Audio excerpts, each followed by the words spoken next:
Jean-Luc Auguic, bonjour. Bonjour. Vous êtes le directeur général des services du syndicat départemental d'énergie de la Dordogne, le SDE 24.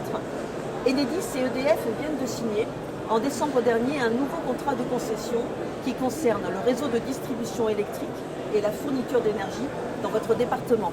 Alors, quels objectifs avez-vous assigné à ce nouveau contrat ? Quels objectifs? Nous avions 3 objectifs, ce contrat étant un contrat particulièrement important puisque nous l'avons signé pour 30 ans.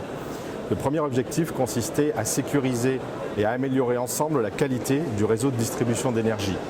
Ça a été fait à travers une négociation portant sur les investissements, le choix des investissements que nous allions faire. Ces investissements, nous les choisirons ensemble. Le deuxième objectif consistait à prévoir l'avenir, c'est-à-dire faire en sorte que ce réseau d'énergie qui a été bâti pendant 30, 50, 60 ans se prépare du mieux possible aux enjeux de la transition énergétique.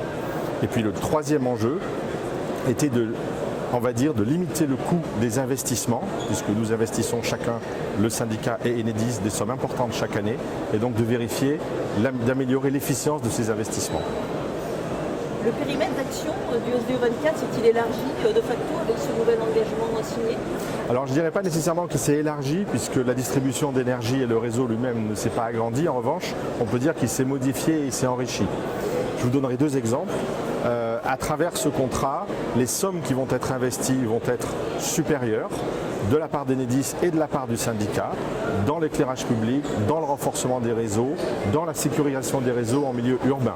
Ça n'était pas gagné d'avance puisqu'on a affaire à des financements publics pour ce qui concerne le syndicat et des financements d'Enedis qu'ils doivent partager entre les différents départements. Nous avons pu obtenir un enrichissement à travers des investissements plus importants.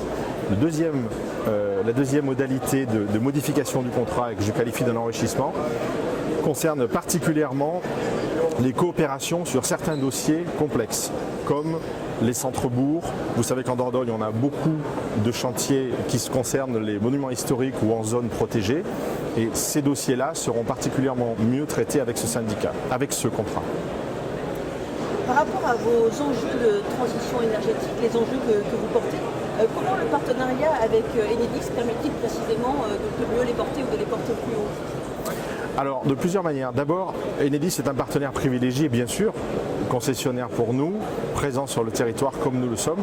Et finalement, tous les deux, nous participons au service public de l'énergie, de la distribution d'énergie, avec EDF pour la fourniture. Mais pour ce qui concerne Enedis, on va dire que la qualité du service public s'améliorera à travers notamment une série d'indicateurs que nous avons mis en place. Ça peut être le temps de coupure, ça peut être la qualité de la fourniture, l'efficience des investissements, encore une fois, à travers ce contrat. Nous avons divisé le contrat de 30 ans en 6 contrats de 5 ans, des plans pluriannuels d'investissement, chacun portant ses propres indicateurs quantitatifs et qualitatifs. Merci. Je vous en prie.